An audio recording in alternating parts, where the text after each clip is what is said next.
excited. And I think another thing, you could see how, like, the girl I have here? Yeah. Playing a year and a half. Wow. Total, like, raw, a year ago January. But you can see how everything's done in a progression. But at the end of the day, I do want you to hit early, and I do want it off the bounce, and I do want you to develop hand-eye and all this stuff and take time away from your opponent. But I know there was a lot of emphasis, especially for me, about creating space, and so on and so forth. So as the lesson goes on, we'll talk about that. But right now, let me just look at everything technically. See exactly where you're at, and I'll explain it. Yeah, each one, you're going to go around it. Go inside out first, all right? Just do inside out first. Good.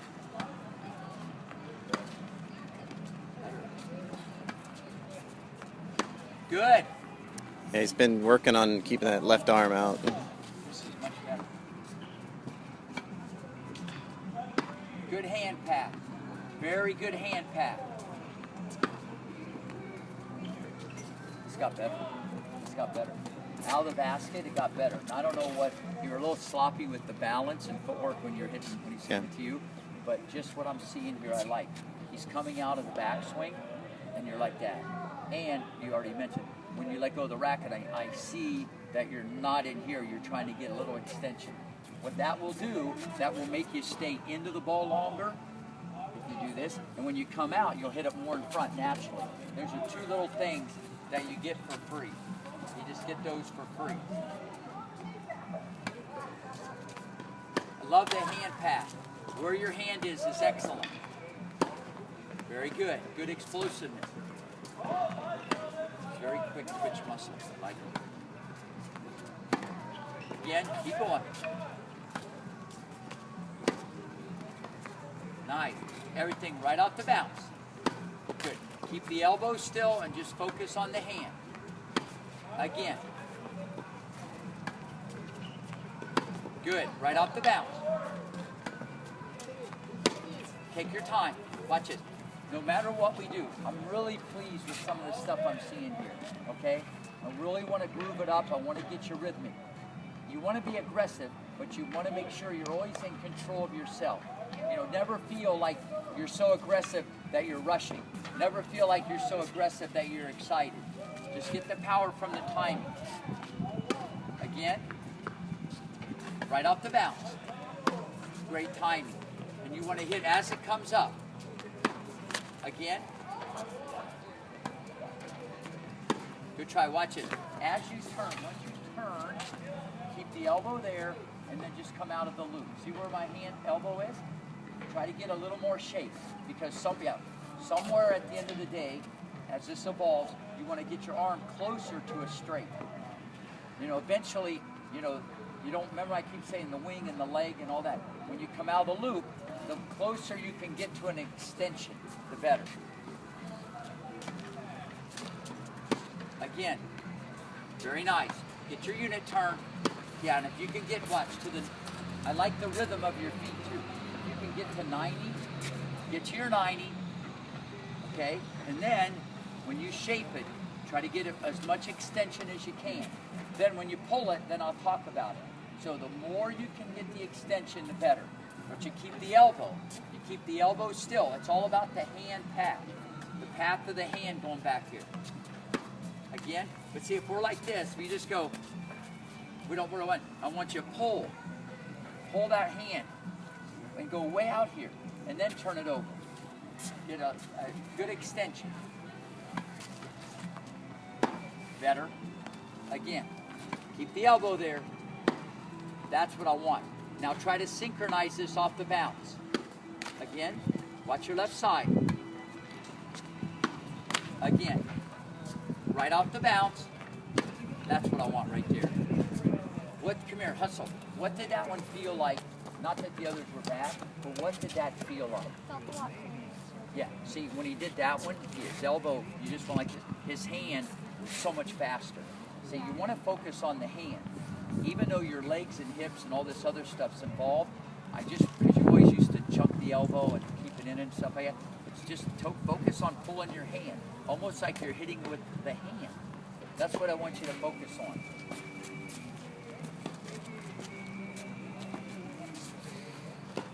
See a lot of improvement here, especially on the left side.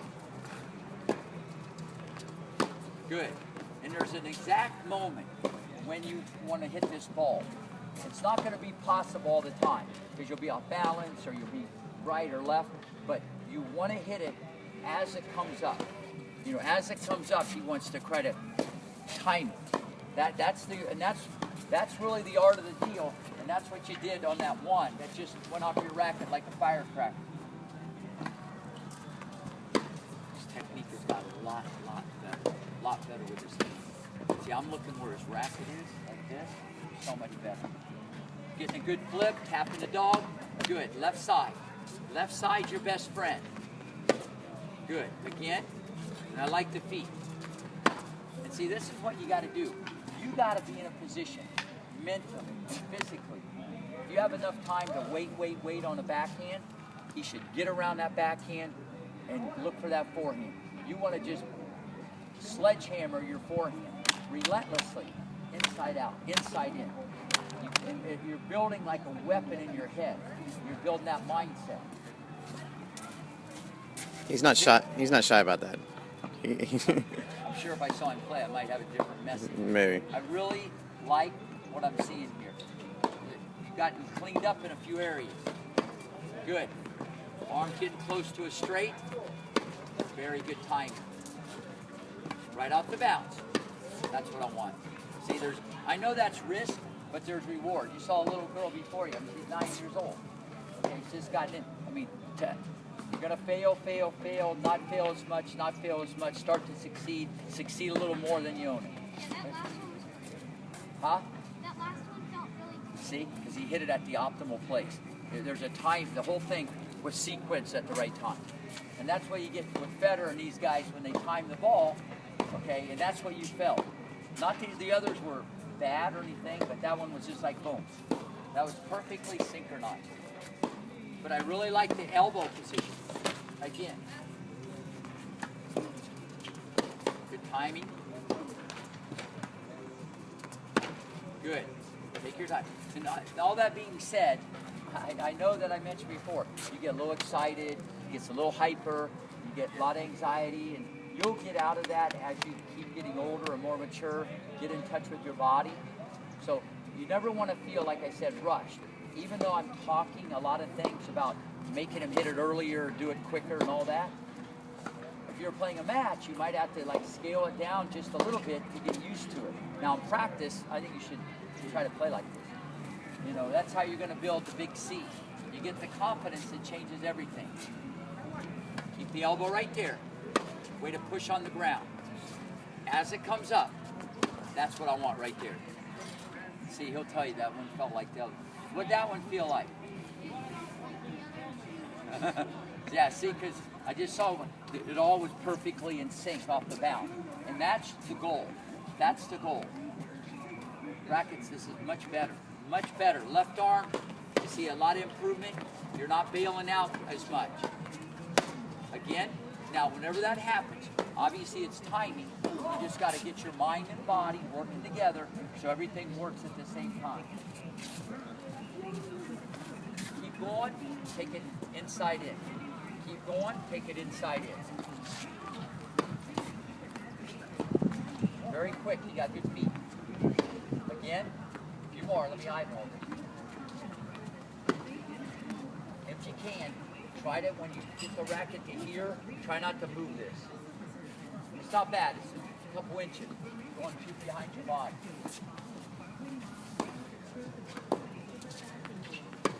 Again, let her fly, off the bounce. Love it. As it comes up, very nice, very quick. A very good twitch. Again, out of the loop, get a little more extension. Again, show me a practice swing. Let me just look at a practice swing.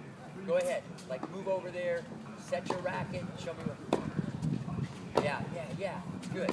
Just feel, when you come out of it, look, I start to fire my leg in. If I pull, you want that arm just to straighten out. If I stop the camera, bang, you see it tapping the dog, right? And just pull, the racket flips, boom.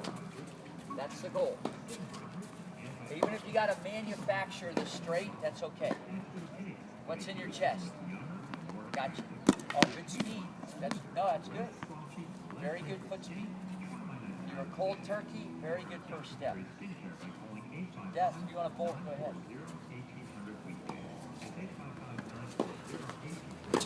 Good. Take it off the bounce. Fine. Even though I'm out here, just pretty good today. Off the bounce. Great space. Good. Just keep that elbow still. Just focus on the hand pattern. Good. One thing has gotten better, and it's just like you refresh my memory a little bit. You've got to make sure that he doesn't lean back. He's done a much better job of not doing this stuff. Maybe it's because I'm feeding and you know what we're working on. Much better job of doing it, but just try to keep. Just watch Djokovic. He's better than these guys as far as their balance. It's always like that. You very seldom see, you know, them hitting a ball like that. You can't even picture these guys like that. So it starts with awareness. Sometimes, I think in the past, because you wanted to get power, you know, he kind of tilted way back here to try to generate. Just try to keep this straight. Cup of water on your head, down each shoulder. So when we hit that thing, we're a little bit more balanced. That's a key thing. As these balls bounce higher and faster and slower and all this spin, you have a tendency to get your body in like awkward positions. And I want you to always be aware of that, because that affects everything coming back the other way. Try to always keep this straight. Keep that still. Always.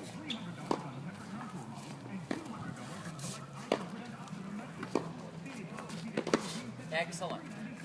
I like your feet right off your hip. Beauty. You got big improvement. Off the bounce. That's it. Hand position, excellent. Hand position, excellent. Okay? Right off the bounce. Off the bounce. First off, you're doing a great job of getting out of the way of the ball. But let me chime in on another thing. Whenever, and I mentioned this probably before, whenever you run around, okay, people do it, well, some people might do it if they have a bad backhand. That's not the reason to do, well, that would be a reason to do it, but you're limited with that having a bad backhand. But you run around for one reason. One, you want to build a weapon. It's much easier to build the forehand than the backhand. You really can't run around your forehand and hit backhand. All right, so that's number one. And number two, there's a lot of disguise and deception. When you run around the ball, you freeze your opponent just a little bit. They kind of get stuck. So that's why you want to do it, because you can find better angles. And if you can delay the guy's reaction time by a few milliseconds or a second, that starts to open the court.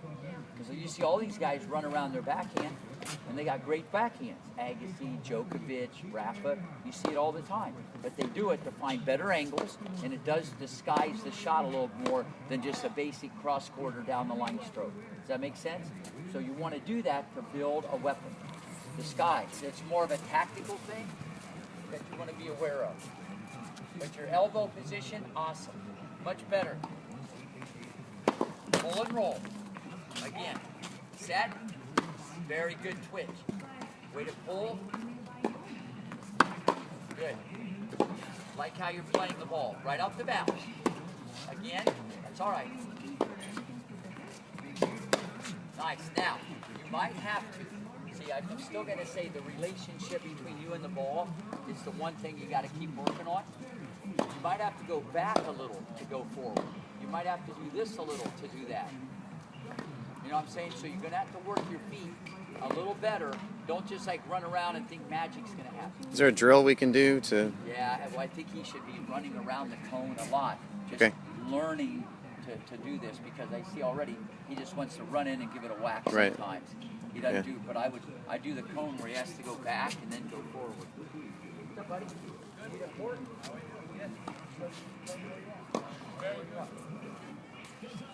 You ready? Take it off the bounce. Keep the elbow right there. Keep the elbow there. Come on. When you come out, get a little more extension. Nice.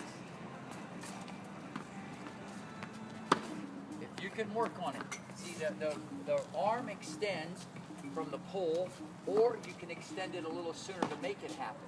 I'm just saying, when you start to shape it, you can see how it's extending. Now, when I say extend, I don't mean a stiff arm like that. It just extends. There's still a little bend in it. It's not like a stiff arm. So remember that. But we don't want to be playing like this. You don't want to go through juniors, and even if you're doing some of the parameters or some of the pieces of the stroke, right side, strings down, all this stuff I'm telling you. If he's swinging, if you're playing like this, you're going to be limited. You might be able to flip some angles, but you're going to never have the big power that you want by getting the arm to extend. Because now you engage the shoulder. I know it doesn't make sense, but when you pull it, you're going to get a lot more for free. Power and spin, if you can do this. And that's what you see with the better forehands out there. With the guys. A little more extension.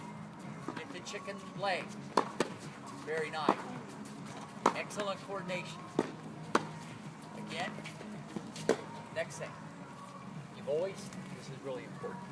And you're probably working on this. I don't know. And I'm not. I kind of forget a little bit of everything we talked about last time. But he's always had a tendency to go down and up. You've always had a tendency to kind of spout up with the weight. And very important when you swing that if you can keep your head still, this would really help him. Or look at the ground after you hit. Or look behind the racket after you hit. And kind of stay with the ball. Because he's so, I'm going to say, he's really hyper and excited a lot. He comes out of the shot. And when you do it right, it's amazing. Because all the twitch that I say is a good thing is in your favor. But I'm going to see you probably mishit a lot of balls or shank more balls than what you should because he does pull out of the shot. And the best way to correct that, say, I'm going to be aggressive, I'm going to take it early, I'm going to do what Rick's saying, but when I hit it, I'm going to try to, look through the back of the string or keep my head still. And that's a hard thing to remember. It's hard to do. But if he does it, he'll stay with the ball longer. So that and that left arm I told you, those are two things that kind of jump out at me because he does bail out of the shot a little too soon. It just robs you of power. Even though your forehand's getting better and you're doing these things, you can be crushing this even better. If I can get you more on the ball linear, better. Good miss. Keep the elbow right there. Good. Keep that elbow there. Just focus on the hand pat. Good try. Got a little too close to the ball. Good. Watch it. When you come out of it, try to let it flow a little bit. A little more flow. Get the hand in. Good. Get to the chicken leg. Again, watch your space. Watch your space. Come on. That's good rotation.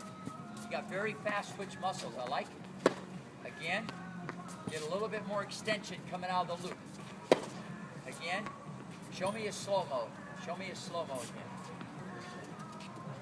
Yeah, so just...